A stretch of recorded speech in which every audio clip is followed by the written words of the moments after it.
Hi, everyone, and welcome to Presently Aqui with Claudia. I am your host, Claudia, and today I have a special guest, but I also wanted to take a moment and share with you that, firstly, Presently Aqui is a community of healers in which I have these beautiful, high vibrational conversations with around the world to help inspire you and hopefully empower you to start loving yourself and deeply getting into that space. And my guest today is Carol Mae Whittick, and we've been having just such a blast today, just talking, and I feel we could talk on forever. And Mm. so I was like, all right, let's start recording because we have so many good gems that we're sharing, and I wanted the listener to enjoy that as well. So Carol Mae Whittick is a spiritual life coach and creator of High Energetic Resonant podcast, Her Conversations and Her Inspirations. The purpose of the podcast and coaching her clients is to provide tools for the awakening. Carol recognizes the gift that is occurring for all of us and knows that all of her life experiences have led up to this moment in time. Welcome, Goddess.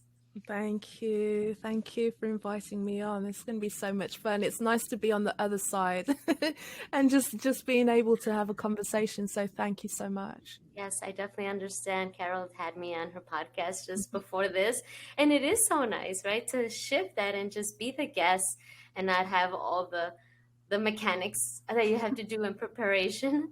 So now you get to relax, and now we're gonna Mm. have a beautiful discussion about your journey, and I'm so excited for the listener to hear it. Um, I did want to do something a little different with everyone today. And this is something I've been thinking about. And so bear with me. Today, we're going to take 3 deep breaths together. What I want to do eventually through time is incorporate a short meditation prior Mm. to every conversation because I do feel and I know that it sets the tone, it clears the energy, and then we can just be fresh, right? So we're going to do 3 deep breaths, and in those 3 deep breaths, I want you to just accept where you are now. No judgment, just be here now. So with each breath, just breathe in, you're here. Feel the cooling air that's going in. Release the warm air out. So inhale the love and release all the pressures and anxieties and depression, anything that may have you not feeling your best self today. Just inhale the love and let go. Just be here.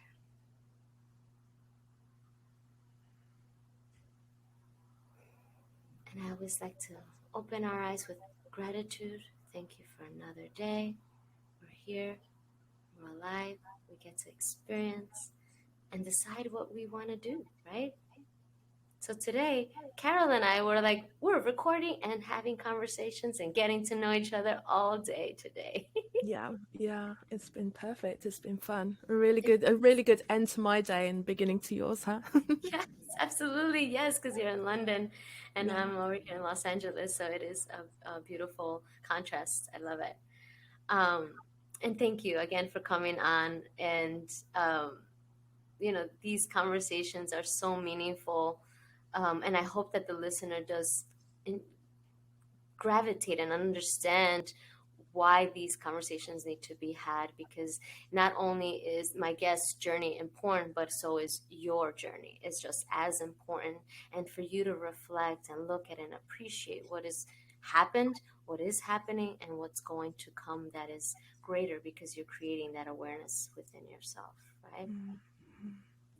So Carol, my love, wanted to know, um, you know, my my process is having the butterfly journey, right? Your caterpillar, your cocoon, and your butterfly stage of the metamorphosis in your life.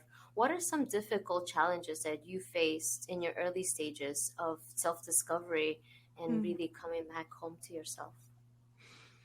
Um, a lot of it was, I think, it was just from a challenging childhood, Mm, and it started very early. I think the initial challenge that I had to uh, experience, and it's something that has stayed, it's something that you kind of never really moved through, was that I was lost my father when I was 4 years old. And it was a very sudden thing. You don't expect that to happen, like I was young, my mum was young, and I also have a younger brother as well. So for her, it was this kind of real shift where she was left with two tiny children, and you don't really understand the impact of losing a parent until much later sometimes as well. And especially in those very formative years when you don't have language for what's happening to you. If I was like 7 or 10 or in my teens, I'd be able to verbalize what I was experiencing. But because of it happening that much younger, when I was probably barely talking, you internalize these things and they become like trauma in your body, and that you don't really realize how it's going to affect you going forward.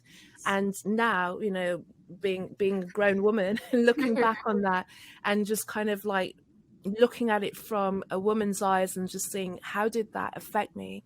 And I saw on multiple levels the effect that it had on me, and it was instrumental actually. And it really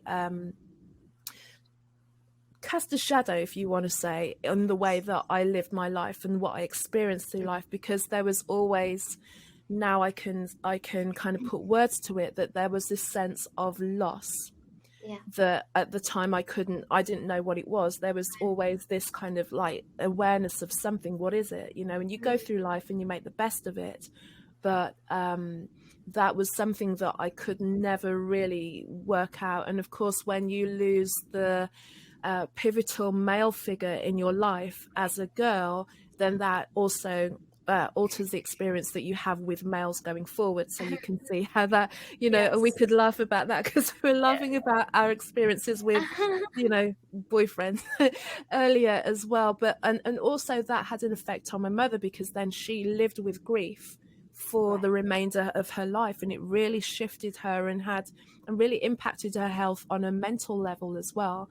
So it was kind of growing up with that grief, but also growing up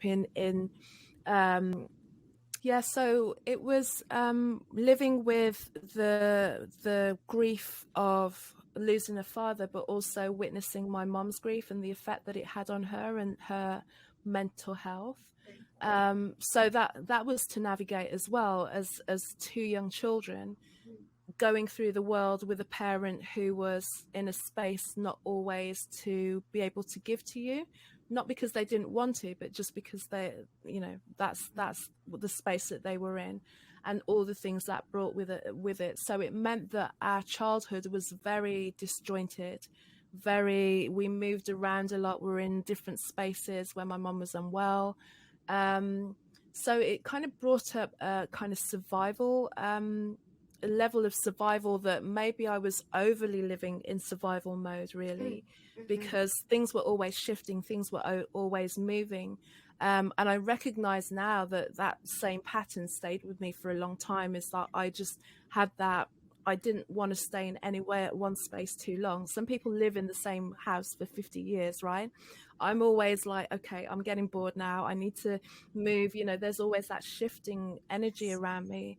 But even through that, and even through the challenges that I had with my mom, living with my mom's mental health and her grieving, is I recognized a strength, from if I think of all the things that she managed to give to me, it was a sense of always wanting to learn, a sense of pushing through despite, the way that she was treated by the health professions because of her illness. And as the older that I get and the more that I understand about the medical industry and the way that they treat certain things, I have I really want to kind of feel into what was going on there, because maybe it wasn't what we were presented with. We're learning so much more now about those medications that they give people that they diagnose with a mental illness, that maybe it wasn't that. And it was just grief that needed she needs someone to connect with and to speak to and to heal, not just be thrown into this loss and then trying to pull everything of your life together and push forward. So um and it's kind of left me with a massive mistrust of the medical industry and medications as a whole anyway. I've been very reluctant to even take an aspirin or anything like that unless I'm like, Right.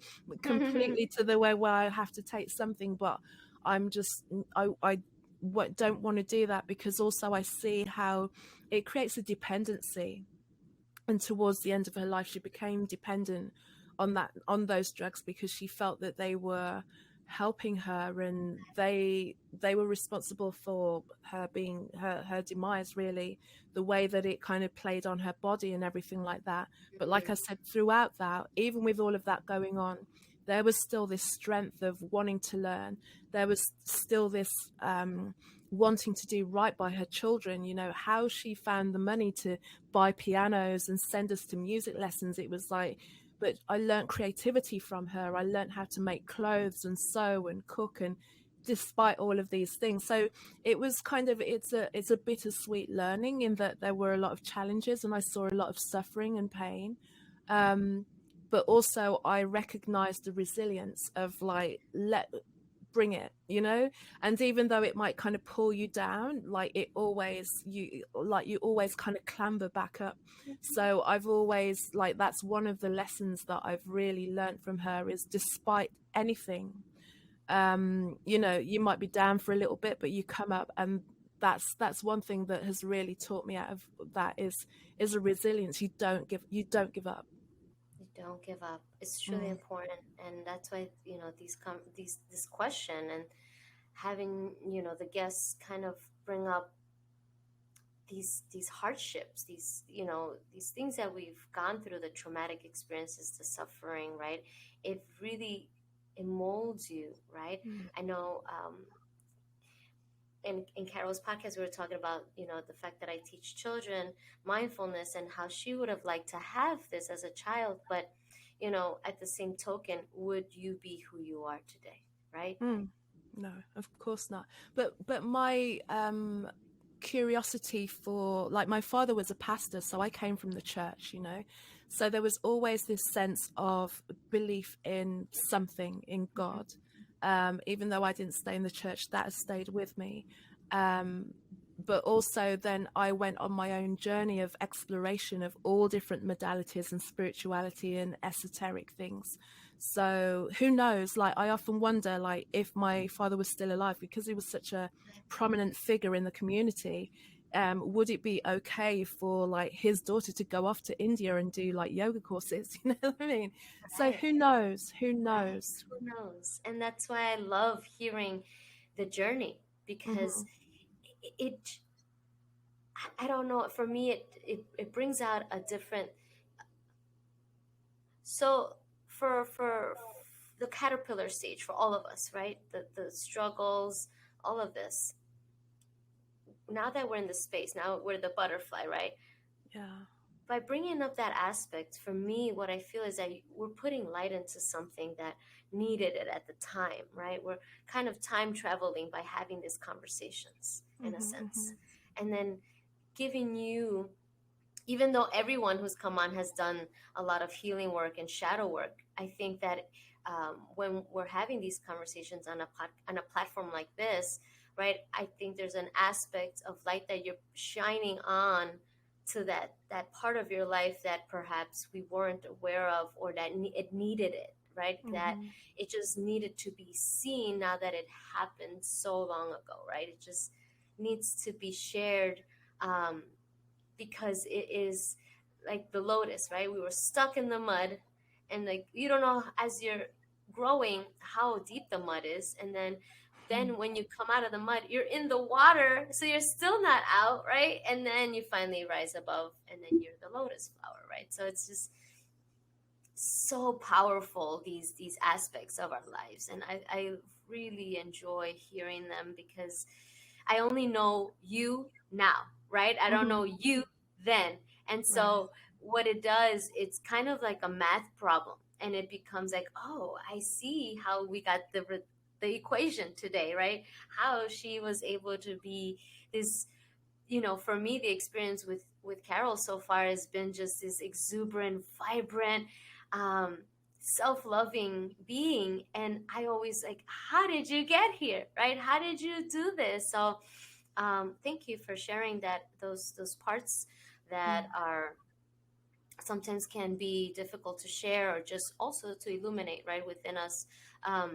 So having, missing the father figure, for you, how did you traverse that, being a young adult, right? Because now we're now in the dating world, right? And all this, how we view the masculine, how were Mm-hmm. you able to, or what was the challenge there for you until you were able to come out of it a little bit? I'm gonna preempt it with laughter. I spent about 20 years making some messed up mistakes. Yes. That's the only way, I didn't have a father figure at home, but also within the wider family there weren't really any men Mm, about, so really my mom was the only one out of like her sisters that got right, married and made the attempt to actually create a family unit within the home that was a permanent unit.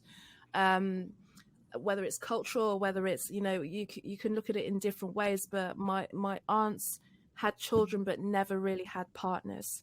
So I didn't have I didn't have a version of a working relationship on a right, day-to-day basis right. in front of me. So I didn't know what a relationship looked like. Mm-hmm. So all I'd see was just kind of people getting pregnant and children happening, which sounds really weird, but that was kind of the truth of it. Right. So how I learned about relationships was what the media told me, Mm, what mm-hmm. music told me. Right. I kind of learned fairy tales and Hollywood and like Uh-huh. this fictional idea of what love would be.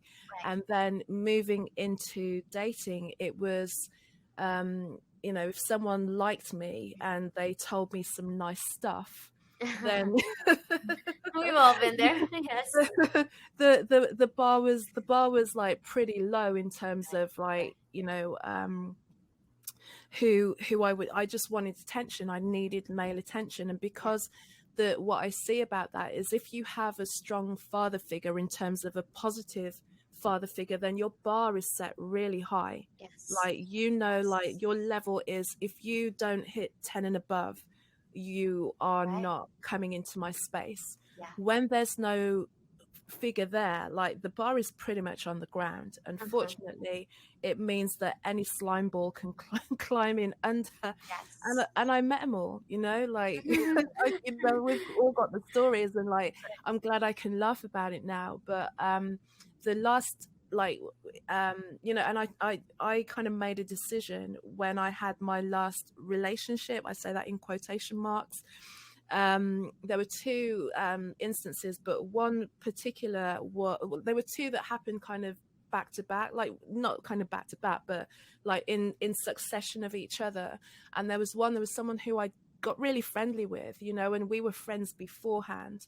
Right. And then it ended in a way that was really surprising to me, but I realized looking back on it, he told me all the way through who he was. Like, we were friends, but he Mm-hmm. always kind of told me the kind of boyfriend he was. Right. And yeah, I always went out, and I'm sure everyone's done this, is because I see into people and see their potential. Mm-hmm. I was dating his potential, Right. so I was going out with the person that he could be, Right. despite him telling me all the time who he was. Right. um and then I saw someone about a year or so after that, and that just kind of went in a weird way. There was a lot of me going for unavailable men because my pattern and my blueprint was men are unavailable, even Yeah. though, Yeah. it become unavailable because he's died. But that was the blueprint, Mm-hmm. unavailable man. So I'd find unavailable guys because that was Yeah. the comfort zone. That's what I understood. And then when I realized that that was something that happened, I was like, okay, I'm not going to do this anymore. And that was just kind of after, like, just after my 40th birthday. And I'm like, I'm going to stop, because I'm continuing to attract a certain person. And if Yes. I don't stop and really look at myself and what I'm doing here, then I'm just going to be, it's going to be a mess, really. I'm just going to keep Mm, perpetuating this. And I don't want to be someone who goes that all men are this and all men are that. right. And because then they're not. I know that there are Mm-mm. some really genuine, sweet, Yes. totally heart-centered guys out there.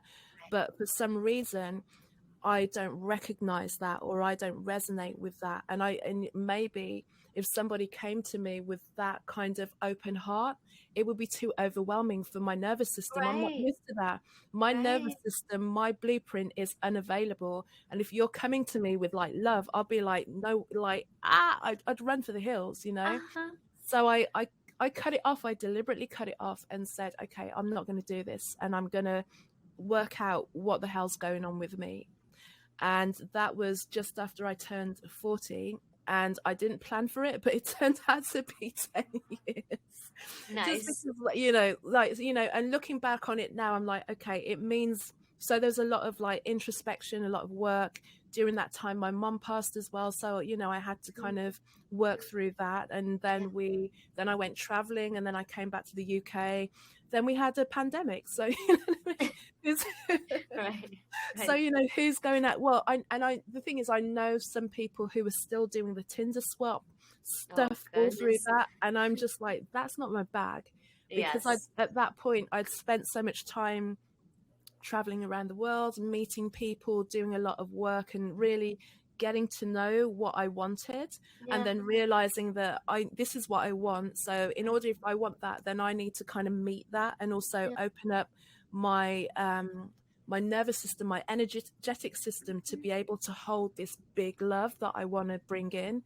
And Right. I need to represent and hold, so all the big things that I want, I need to be all the big things, so that I feel worthy of that, Yeah. and it took Yeah. like, it turned into 10 years, wasn't the Wow. plan.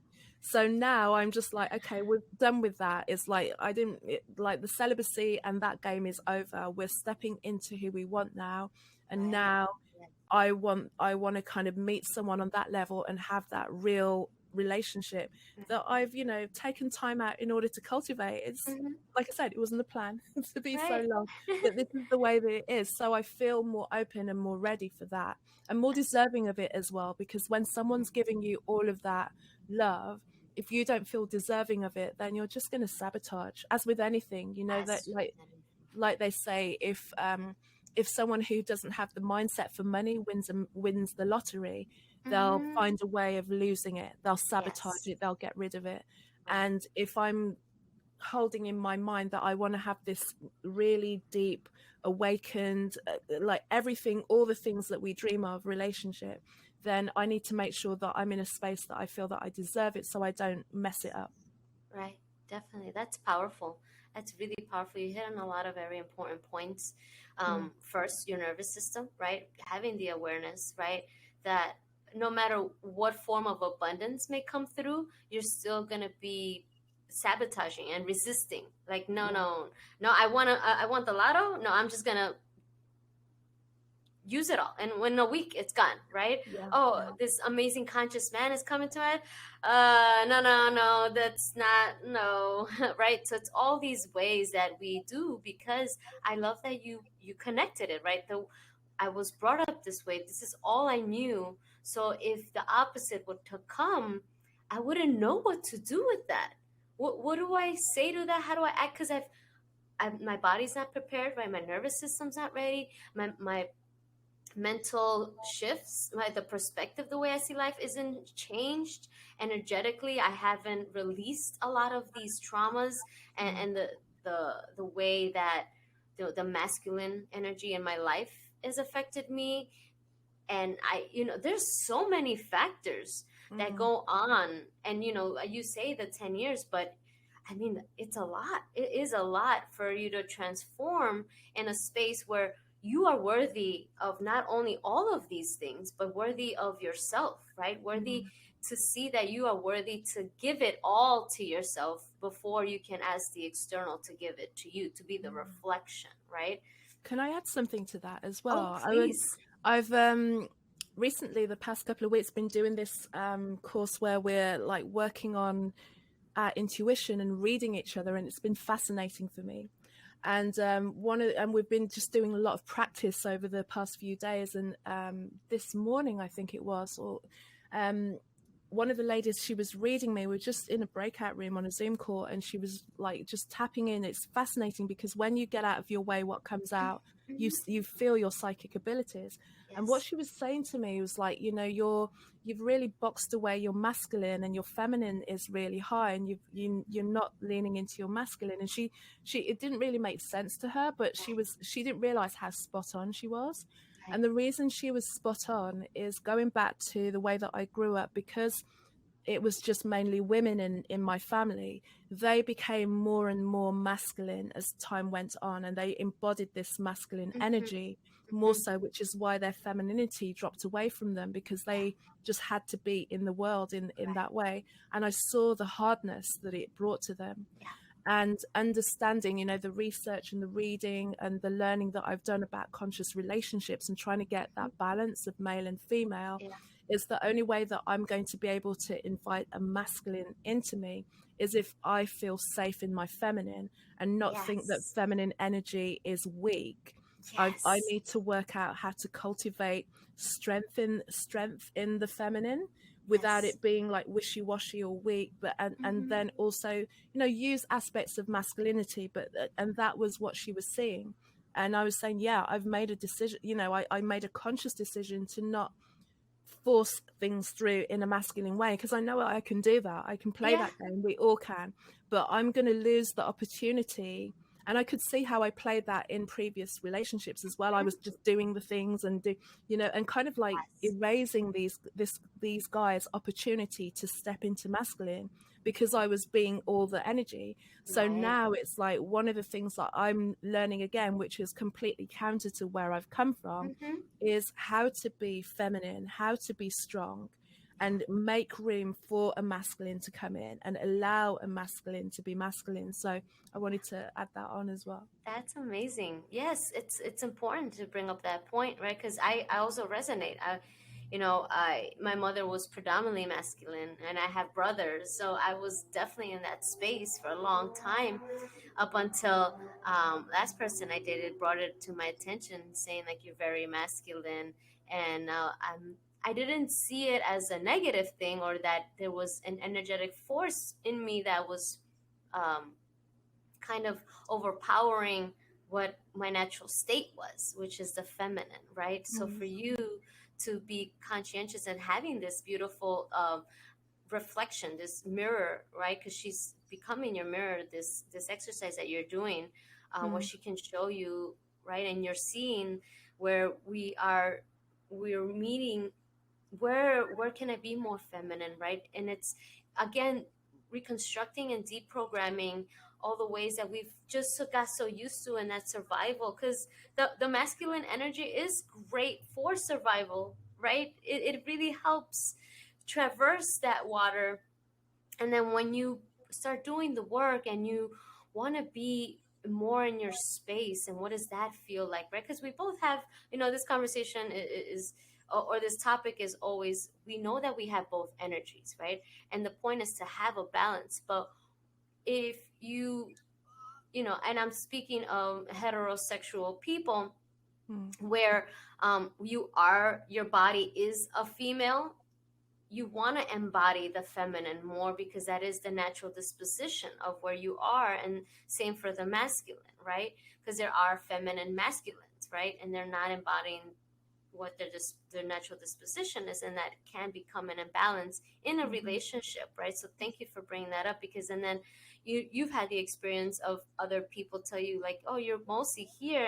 And if you want to invite that divine masculine to come in and be that safe space where you can be that free flowing creative feminine, you have to know what that feels like for you first before someone can come into your space. And that's Mm. truly powerful.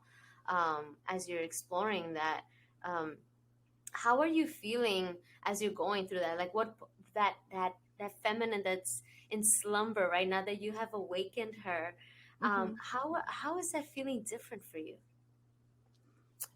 It's feeling, I would say at this point in time, it's a new space, but it's actually it's a different kind of strength. You Mm, know, there's a different there's a strength that you can yield um, just by exuding your presence, really, just kind of making it be in your presence, as opposed to kind of going in mm, and pushing and shoving and everything like mm, that. So I mm, find that the more that I can see myself in that softness, mm. um, it's new because, like I said, it's not been modeled for me, and it's new because it's and sometimes it can be like, is this okay? You know what I mean? It's like me kind of like leaning more into something that feels very foreign, and I know it because also I can see by my washing. And the reason I'll say this is there was a few years back, I remember doing some washing, and I just looked at what my clothes were, just gray and black and navy. And I'm Mm. not, you know, but and not even like feminine, you know. I Yes. hadn't worn earrings for ages. Mm-hmm. I had all of these clothes that I used to wear when I was performing, you know, all the stage clothes and everything. They were all locked in a box, and all it was were just like kind of like just the most basic of things. I remember just looking at these clothes and just being like, whose stuff is this? Mm. Right. And just seeing I'd kind of got into a way of just being invisible to myself and Mm, forgetting that I had all mm. of these things. And it wasn't until, you know, if I'd move house and I'd open up my stuff and I'd see these bright clothes and like all this jewelry and earrings and things that I used to wear, and it'd just be like, where is the person that used to wear this stuff? Right.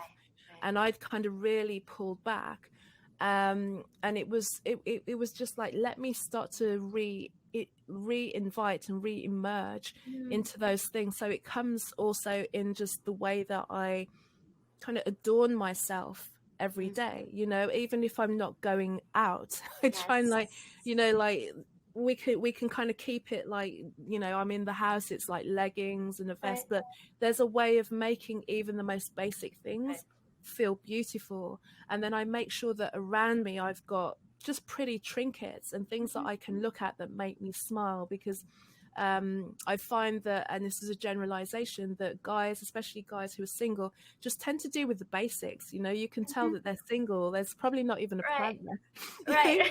So Right. Very bachelor. Very, yeah, yeah. simple. So it's also about my environment, just making sure it feels opulent, and there are things to look at and things that are soft and beautiful, Yes. and reintroducing music and reintroducing smiling, and Right. you know, now and again wearing lipstick. I'm not like a big makeup wearer, but just kind of reminding myself that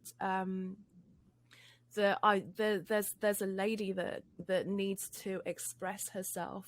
I'm Yes. growing my hair out as well, which is why I'm doing the wrap thing, because it's at that weird length.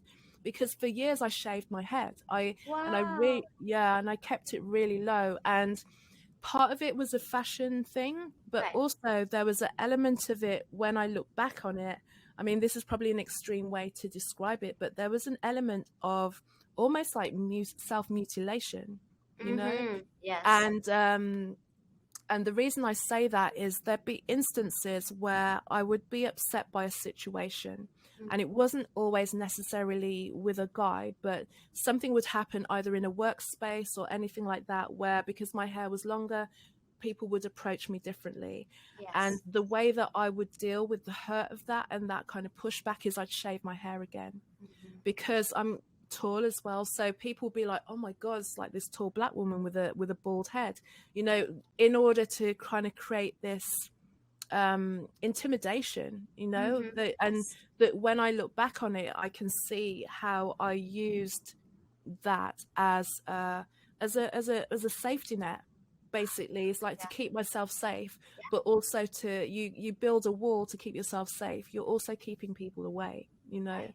Yes. um so also there's me kind of growing my hair back and you know, bringing that back into myself. So at the moment it's, yeah, that Yeah. halfway house which we Yeah. all go through when we're growing it back, but it's just kind of just stepping into more of that and having a Mm-hmm. vision of where I'm going with this. And I'm like, I'm Yes. gonna knuckle through that awkward awkward length that I would normally just go and like go to a barber and go like whack it, take it off and move more into that. And that's just my, not to say that short hair isn't feminine, but for me, I know what a lot of the time my motives were for keeping my hair short.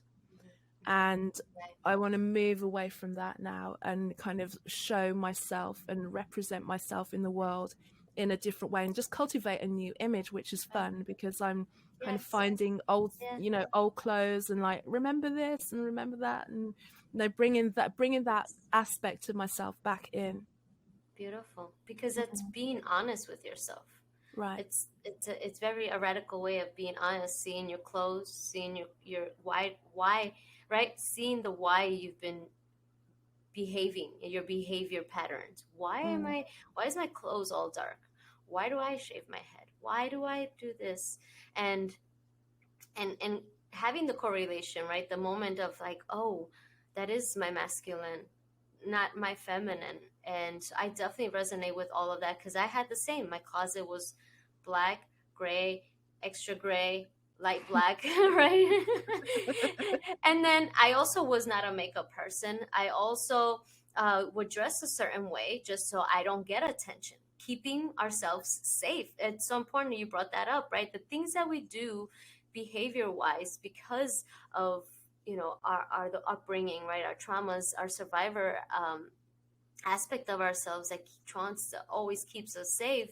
But then you said it's keeping people away, it's keeping love away, it's keeping, Mm. if you're doing that to have a barrier between you and anything, there's that barrier within you, right? Yeah. And your barrier was not allowing the feminine aspect of yourself to flourish, to come through, Mm. because we were comfortable and it's familiar to be in the space and feel safe is so important. But again, for you to dive in and to see that there is a different way, right? A different way to feel safe and then to step into my feminine self, Mm. and to embrace that. And it's okay now.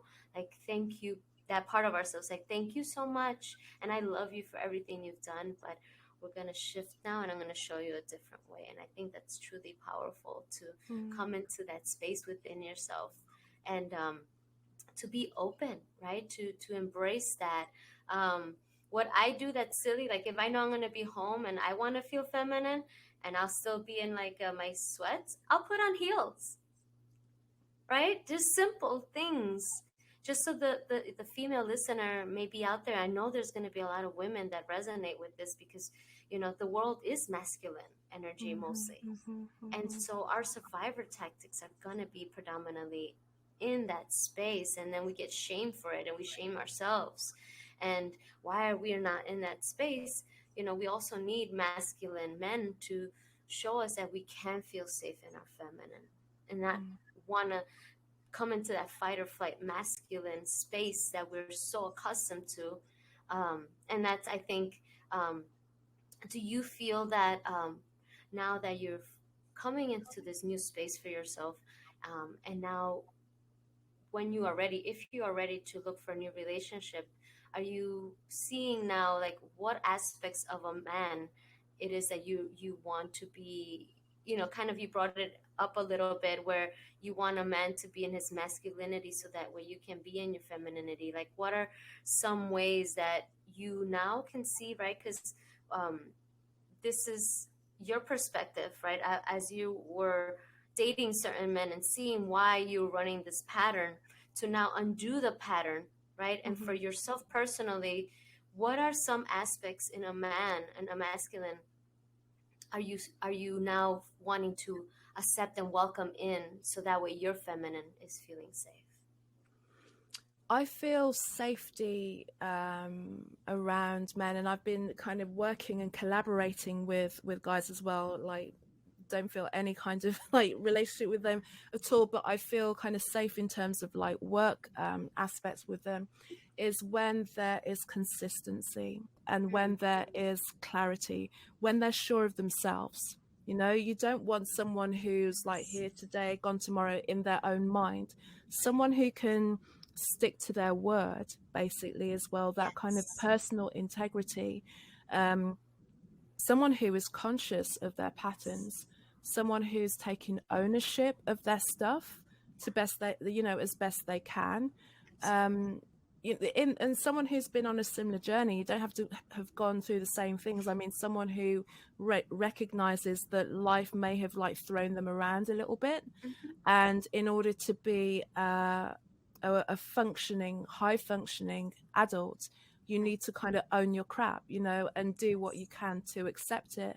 And then someone who I can have a deep conversation with, and it's not about necessarily agreeing with each other, but Right. being the ability to learn from each other and have whole space for people to kind of like work out what they want to do with each other's lives. And but for me, for the most part, it's someone who has a sense of self leadership and knowledge about knowing who they are, Mm-hmm. and Yes. leadership, and very much clarity about what they want to create in the world.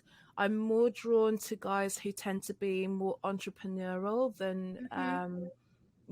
they're creating their own thing, they're creating their Right. own world, more Right. so than guys who are employees.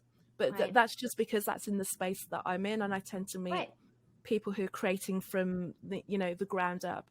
And I Right. reckon, and I respect that because I know how hard it is, because I've done Right. it for myself multiple Right. times. Yeah, yeah. Right. Definitely, and that ties into as an entrepreneur, sovereignty, right? Mm. You now realize that you are the master of your reality. So that's very attractive, right? Oh When yeah. you are the master of your reality, right? So you want someone else who has that understanding of that. In order for me to walk with you and hand in hand, I need you to understand where I am, and that is in sovereign space. And I would love for you to be in that sovereign space in your masculine. Hmm. And I love that you brought all of this up of, the consistency, and right, because the masculine is the foundation of the relationship, right? They hold it steady so that way we may be free flowing, Mm. right?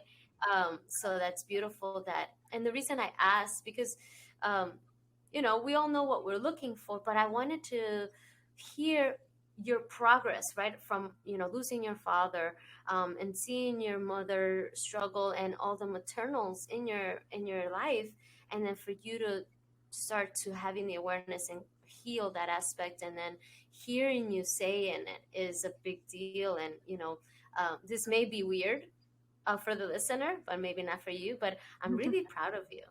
Oh, bless you. Thank you. Thank Yes, you. I appreciate yes. that. And It's I it's a thank lot you. of getting there and seeing it, and knowing that you are worthy of that aspect, because you have done and doing the work, and knowing that it takes what it takes to start your own business, or to come into yourself, right? And what is Hmm. that like? And having that simpatico, kind of like that resonance with each other. And I think anything from that basis you can both tackle. Like you said, Hmm. communication is a big deal. It is a big deal. Yeah. Yes, we are women. We love to communicate, but communication, again, the masculine is an aspect that they can learn how to communicate if they don't, because how else do you express, right? And without communication, even within yourself, how are you going to release all that is within that's holding you from becoming your truest self, right? Mm-hmm. So Hmm. thank you so much for that. That was remarkable. Um, what now that, as you're growing and doing, the healing work and your shadow work, and seeing all the different aspects and reflections of yourself, where in that space did you finally decide, I want to be a spiritual coach? Um, do you know what? It seems like it's something that has always, people have always opened up to me. So not necessarily that I was coaching them at that point in Hmm. time, but Yeah. initially it was, even when I was doing other jobs, people would come to me, and especially when I was doing a lot of sales work and I'd be in exhibitions, so I would be meeting hundreds of people a day. I'm there to like promote and sell, Hmm. and every now and again there'd be someone would come, and I'm trying to sell them whatever product I'm promoting, um, but then they'd end up kind of telling me their life story, and then they kind of catch themselves and be like, I don't know why I'm telling you this, like I don't know you. I knew that I had something that would pull people in and just would feel safe to kind of share with me. And also because I like to listen. I like to learn as much as I like to talk on the podcast as well. But I do like to learn about people. And the way that I've kind of got through my life has always been to ask questions like, why is this happening? Why are people doing this? Why is this? Why is that? And I then flip it on myself to be like, well, why am I doing that? Why am I repeating that pattern? Why am I not letting love in? Why am I, why am I not doing all the things that I say that I want to do? Why am I pulling back? And and then I found that I was starting to do that kind of on a voluntary basis behind the scenes, and knowing that yes, I'm doing the podcast and I'm really enjoying that, and that I wasn't necessarily going to recreate or try and push back into a music career so much. So what's the next evolution?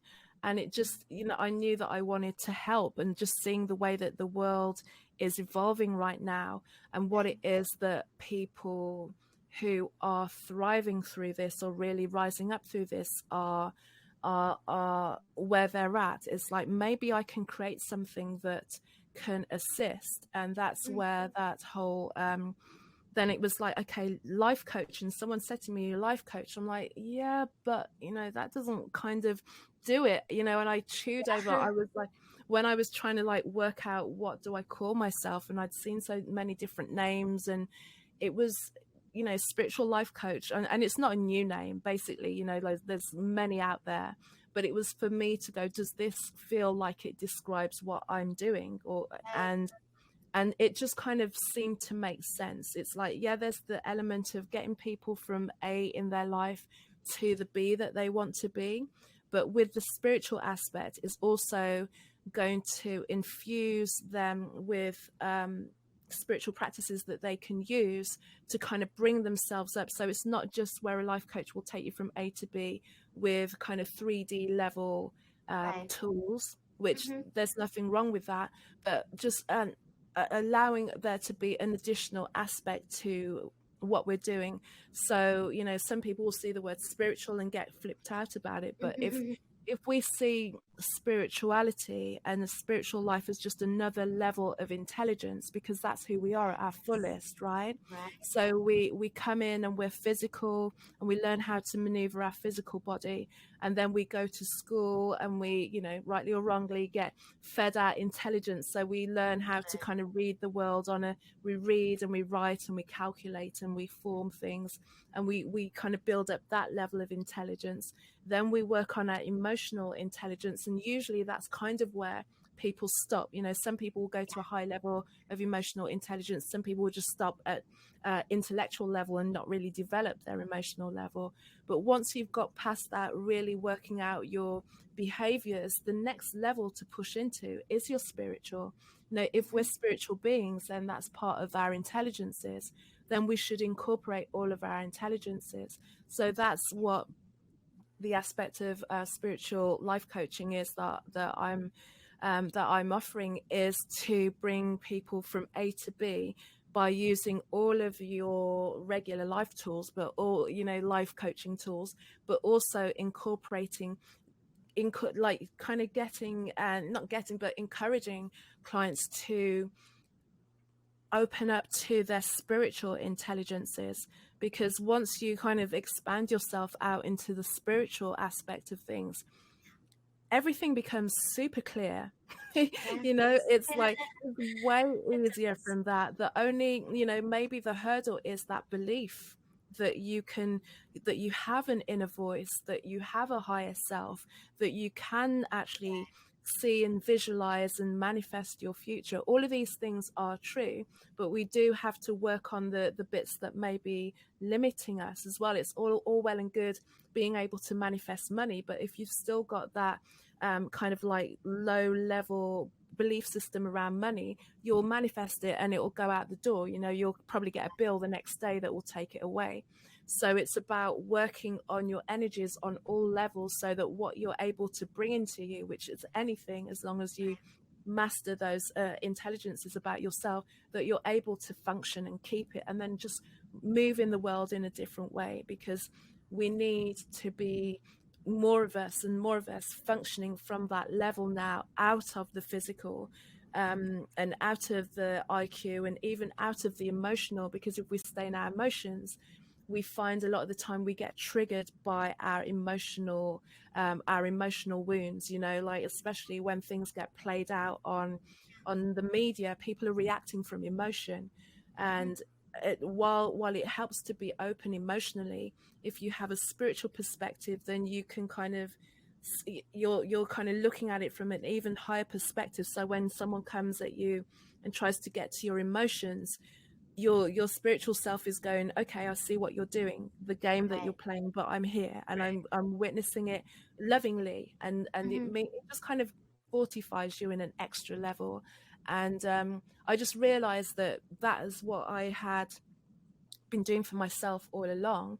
So then when Mm, it yeah. came for me to kind of like just add in some additional tools to the training that I was doing, was um, I've done this for myself my entire life.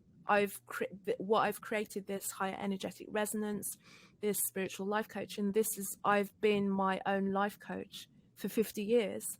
So I think I've got some experience to be Yes. able to guide and do it. And like, you know, we were saying before, it's like for me, especially in this day and age, you have to be embodying and living what you're offering nowadays, and especially in the age of the entrepreneur. It's Yes. like, if I haven't lived what I'm talking about, then no one's going to be interested in working with me. You know, it's like being, yeah, I'm a health coach, but okay, don't worry about the fact that I'm out of shape. It's just like Right. just like you have to kind of embody what it is that you're offering. And that's what I can offer, is that I've lived this, and all of these things, all of these tools that I offer and share and suggest are things that I've used, and some things that, you know, some things that I learned just recently, and other things that I was doing almost by instinct as a child. So it incorporates so much. And yeah, that's why I'm doing it, because it just feels like a natural progression. Oh, yeah, definitely. And that's what Mhm. happens, for everyone who's listening, that while you're going through your journey, it's really preparing you for how you can share what you went through with others to help them overcome Mhm. obstacles that you've come through, right? And I think that also, when you were talking about embodying, I definitely talk about this on my podcast, where I say you have to use discernment when you're looking for a life coach, spiritual, soul, and whatever type of support you are seeking. Definitely look at where they are, right? Where Mhm. are they? Are they embodying that aspect that you are looking to embody yourself, or need help to embody? Because there are a lot of people that are offering things, but really, have they become what they, what is the saying? um put your mouth put your Put your um money where your mouth is that the one? yes, yes, like, be what you are. Like, if you are so and so, do you practice that? And Mm. for most of us, and most of the people that I bring on, that is why I show the progress, right? The life journey, to see that this is why they've become this butterfly, because the life has shaped and molded them to go through all of these things. Mhm. And now they come out of their cocoon and become the butterfly, and say, hey, to the other caterpillars, like, it's gonna be okay, right? And Mhm. if you're in the cocoon, you're doing it. How can I help you shift the molecules, right, within your cocoon? And I love that you said, how you spoke on it as an intelligence, because it is the spiritual intelligence, the emotional intelligence, right? The body intelligence. They are that. Though intelligence is consciousness, Yeah. right? Forms Yeah. of consciousness that you're tapping into, in order to, I think, the way you're offering it is, the higher energetic resonance. If that is where you want to reach to, I highly recommend reaching out to Carol. But uh, that if that's where you're reaching now, like she said, if you just want to do the A to B and then move on, there's plenty of those people. But for the listener, usually in our podcast, both our podcasts are in a higher energetic resonance and a higher frequency of wanting to expand further of Mm. from what they were told and programmed to just be in this box when we are so vast, right? Mm. And so I love that you really touched up on and kind of given the listener a broader view of, you know, why you do what you do and how you do it, because Mm. um, it's important to understand. I think that um, when you are seeking guidance or support, it's important to hear the human part of you as you're going. Let's say if I hire you, Carol, and I hear the human aspect and the struggle, your journey, and how that resonates with me, and I will be more susceptible and open to receiving what you have to give me, right? Mm. Versus trying something new, and maybe you got a referral or recommendation to try this person without doing the research, and then what happens is the ego will test out that person, might self-sabotage or not be ready, right? So you want to um, allow the person's humanness, right? Their caterpillar cocoon to come through, so you don't just see the butterfly and kind of idolize that aspect of them and not see like, hey, I struggled, I went through a lot. You know, we're still healing and we're still doing the work, and you'll know that you'll start to you know, you'll start to become the butterfly that's leaning over to Carol's light. Like her light is so bright, like I want, what else can I expand, right? So I think that that's truly beautiful. I wanted to ask you, how did your podcast come through? Like how did that start for you, and where did the idea flourish to start these beautiful conversations? Wow. So the higher energetic resonance, the her, that actually came through from, I did a song maybe about 10, 11 years ago when I was doing music. And it was a song called Attraction, which was about the law of attraction, if anything, as well. And what I remember when I was seeing some of the stills from the video shoot, because I went all out, I hired someone to do a video for me and all this kind of thing. And I'm glad I did, you know, and because it was just a great fun experience of like putting a project together. And even the song was the only song that I've ever sat up in bed and just written from start to finish. Like that Right. rarely happens, you know. But Mm-hmm. anyway, that's kind of a bit of a backstory. But I remember seeing one of the pictures that from the shoot, and I was wearing this red dress, and I'd found this dress on Instagram. It was just like a random thing. I wanted this dress. I found someone who designed it. I sent her a message. I went round to her house and said, I need a dress for this video that I'm doing. And she like lent me her dress. And I didn't even know if it was going to fit me. I'm like tall, you know, like I'm Yeah. 6 foot tall practically. But I put Right. this dress on, and this dress just fit me perfectly. And but I remember looking at the stills and just being like, who is her? And I used to blog a lot at the time, and I just saw there was a before shoot when I was getting my makeup done, and then there was me all made up with this dress, and I just had this kind of her and her, and I Mm, hadn't really done anything with that her. You know, I right. just wrote a blog post about it. And then in 2017, I was feeling that I wanted to do something in terms of, I didn't want to keep doing blogging, and I didn't want to just do a YouTube channel where you followed me around, because there wasn't really Right. that much happening in my life, you know. But I wanted to kind of have something out there. And that's where the idea of conversations came from. And then it was like, I've got that her conversations. And because I'm a writer and I like wordplay and everything, that's where I kind of played around and did that higher energetic resonance. And that's where that came from. So it birthed in September, October 2017. And initially it was her conversations, tools for the awakening woman. So at the time, for at least 3 years, I was only speaking to women. And then when 2020 happened, there was a shift. And what I found was a lot of people in that spiritual and wellness space were not really seeing what was happening. And that was a huge surprise to me, Right. because beforehand I'd spoken to every kind of healer, every kind of wellness person. But then there was like, not everyone was seeing what was happening, because I'd written this whole piece that I recite at the beginning of every episode, and it's not changed really since the day that I wrote it, like five, Mhm. 6 years ago. But it was speaking about being awakened, and the world needs people who are awakened to show the way, and all, all of this stuff I'd written years before.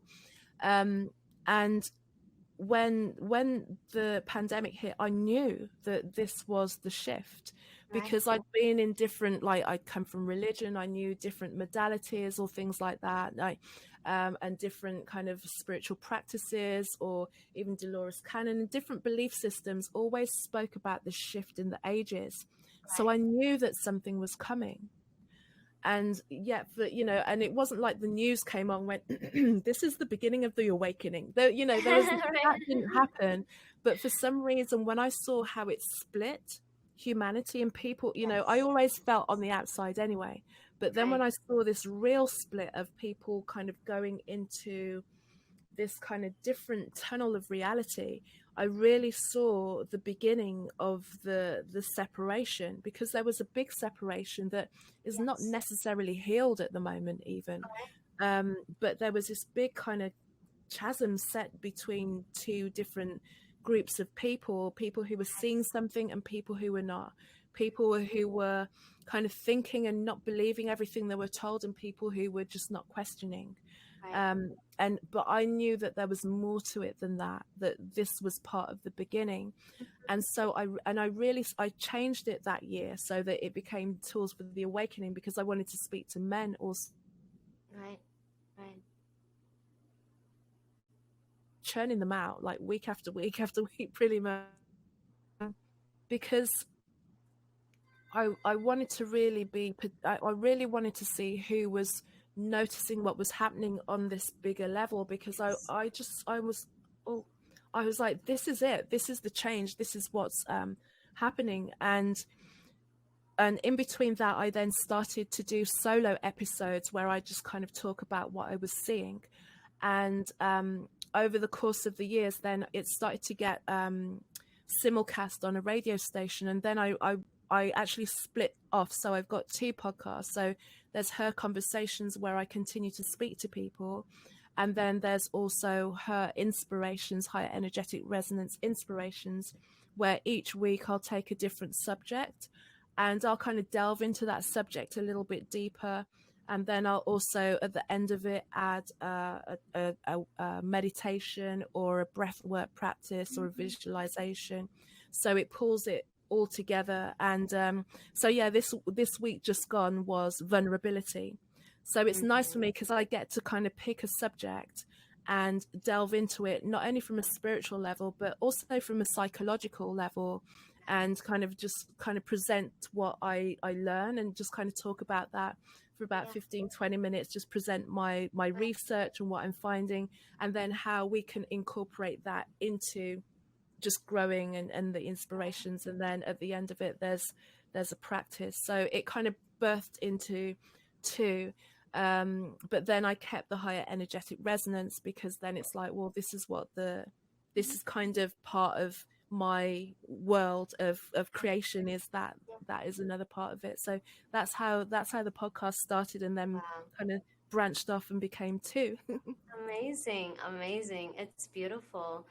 um, and it's refreshing to hear other people. It doesn't matter if it's women or men. It's just other people Mm, sharing the message, right? Just talking about what's kind of in the backdrop of reality, right? That we've always been the outcast and we've been in the back, and behind the scenes. And now, to finally stand in your power and just, bringing awareness to a lot of these shadow aspects of the collective, right. right? And that need to be seen. And so it's again, you're in London and I'm in Los Angeles, but it is, I don't know, like, not empowering, but more, what's the word? More like, I feel not alone, Mm-hmm. right? I feel like I'm not alone. I feel that, because that's also part of our upbringing, right? Feeling alone. And because the hyper awareness, sometimes you do feel alone in that aspect, because everyone isn't as aware as you, not on purpose. It's just the way we were brought up. And now that we are highlighting the awareness and to find each other and Mm-hmm. feeling that, in the in you know what, now that I'm saying this, I wonder, we, since we've been in the right behind the curtain, right, we've been the shadow aspect of the collective, basically. Mm-hmm. And we are asking to be seen, kind of like the aspect of yourself, right? Our shadow aspects are always getting at us to be seen, right? The shame, the guilt, the anger, all of these things that you we numb out and we ignore because we want to, we have responsibilities, priorities, we want to be happy at whatever cost. But you're not highlighting the shadow. So now I'm just realizing, like, all of us, for lack of a better word, the black sheep, we've been the shadow aspect of the collective, now rising up to be seen, Mm. because it is time, right? The shift in 2020 is real. It's a big thing. It's, if you're in the space, you do see the awareness of the realities breaking apart, and now it Yeah. is a true space where there are two realities. And for those of us that are aware, we can always dabble and go into the other reality. But Mm. eventually, through time, as we keep raising the vibration, having the higher energetic resonance, as you so lovingly put it, that eventually we will just be living in this higher vibrational space without having access to the lower frequencies. Because I love that you brought Dolores Cannon. And she for anyone who's listening, if you've never heard of Dolores Cannon, Google her, watch some YouTube videos. It'll Mm. change your perspective and give you a little more information of what we're talking about here, Yeah. because then we can be here for another hour about this. Yeah.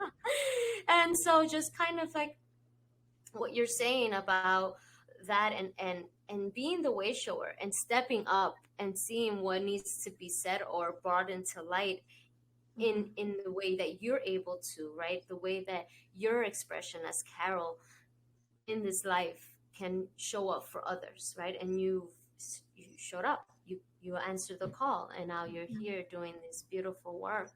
And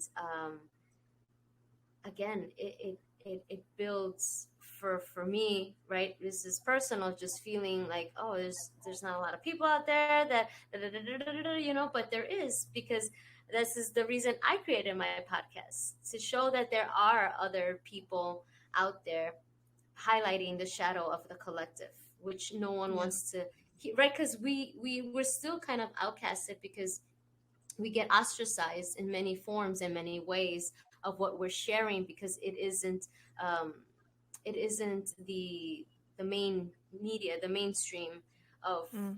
thought of the Yeah. collective. The collective is predominantly in the fearful state, and we're telling you that no, it's not. It doesn't have to be that way. We can be in an unconditional loving space, not right now, all the time, Mm-hmm. right? Mm-hmm. Not in this moment only, but all the time, because that is our natural disposition and how we were made. We were made from love. And, nature is a big example of that every day. She's always showing up for us. Hey, I love you Mm-hmm. today. Here's another flower. Here's a butterfly. Here's a squirrel. Here's a whatever. So it's just a way that we're both inviting you. We're inviting you to see that the fear isn't healthy. Mm. That fear, it regulates your mind. It stays in your body. It definitely clouds your soul. So it's just kind of doing the work. That's what we call it, the work, because it is undoing something that's just been done to us, and Mm-hmm. seeing that we have the power to undo what we've been taught that isn't true, because fear isn't a true state. It's just something we believe in, we feed into. Love doesn't need us to believe into it. It just is. So that's a huge difference. And so I'm so happy that we cross roads, and that now we're in each other's lives, and having a sister to talk to, be like, hey, what are your thoughts on this, right? Are you out in this? What have you dealt with? Because we kind of were doing that before we got into this wonderful conversation, just to have the confirmation of what we're feeling, and the energy that we're sitting in, right? Because we, not that we don't want to do it wrong, it's just it's being the way shower is a space that no one's ever been, right? So it'll come with some self-doubt, because like our ancestors have also never been here, right? So we're like, this is showing up for me. Is that showing up for you? I don't know. Like, is this normal? Like, being in a new space is, so it's really refreshing and comforting to have these connections, and then we're going to keep expanding in this space, right? So wanted to ask you, where can people find you, in social media, on your website? Yeah, the easiest way is to come to my website. It's carolmaewhittick.com. So I'll spell it carolmaewhittick.com. I'm on Instagram, Casmic, Cazmick. But if you go to the website, then it'll send you all over the internet, the easiest way as well. And also you can it's got all the podcasts there as well. So it's one way of actually going between the two podcasts instead of kind of searching them out on different platforms. But they're available on all platforms anyway. Fantastic. And I'll definitely be sharing with the listeners all your links as well. I know like Apple doesn't let us put links, but at least Google does. And then something you just said I wanted to bring up, it skipped me. I guess it wasn't meant to be shared. That's how I see it. Like, oh, okay, maybe not this time. But thank you again for your time and your energy, your light. Today was truly special. And I wanted to ask you, is there anything else that you would like to share with the listener before I end this conversation? I would say, and it's, just a perspective of a person, so I'm not kind of trying to impart any sage or guru wisdom here, but that whatever you've been through, there's beauty in it. And if you're in the middle of it right now, I get it, man. I know what it's like to be in the center of like a whole load of crap and just wondering how you're going to get out of it. Like, numerous times where I've just been like, why? And the way that I've found has worked for me when I've been in situations that I've just not wanted to be in, pain that I've not wanted to be in, just situations that I would even not even tell people that I was going through, so people wouldn't even realize that I was in that space.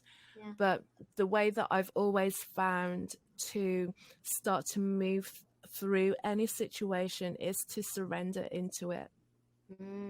Even it feels like you want to fight to get out of a situation. If I think of like the most recent challenge that I had, I was fighting it for a long time. I was hating that I was there. And then after a while, I'm like, do you know what? All right, okay, this is where I am. Right. And it wasn't like the situation changed overnight. In fact, it took months before I really came out of that situation, like physically, but like emotionally and mentally, I just went, okay, this is where we're at. And then kind of see it from a point of view going, this is not going to be here forever. And this is going to be something that I'm going to tell people that I got over in the future. And then it just kind of switches it and makes it, you kind of are then able to move out of the pain of it, move out of the blame of it, and start to go, let me collect all the information so that I can tell a good story at the end of it. And then when I'm looking it over, I can really see how it affected me. That's if anything that has allowed me to come through tough situations again and again and again and find resilience is there comes a point where you've just got to stop fighting it and let it be what it is. Yes, That would that's be powerful. The surrender part. I think at any point, right, there's going to be that point for everyone's lives. You're just going to be like, all right, I guess just whatever. What do you do? Because you do try, right? You try whatever situation, and eventually it's just you just get so tired and you just, okay, yeah. whatever's gonna happen is gonna happen. I thank you for that last message. Beautiful, beautiful, and you are so beautiful. And Oh, I want thank to, you too. yeah, of course. Thank you again. And thank you to the listener, to all the listeners. Thank you for sharing the space with us. You know, you're also engaging and expanding within yourself, just listening to this conversation. And if any of it resonated with you, please feel free to share with anyone else that you think they may need to hear today's message. And remember that the breath is the secret, and always try to lead with love. And I love you all so much. Until the next time. Thank you.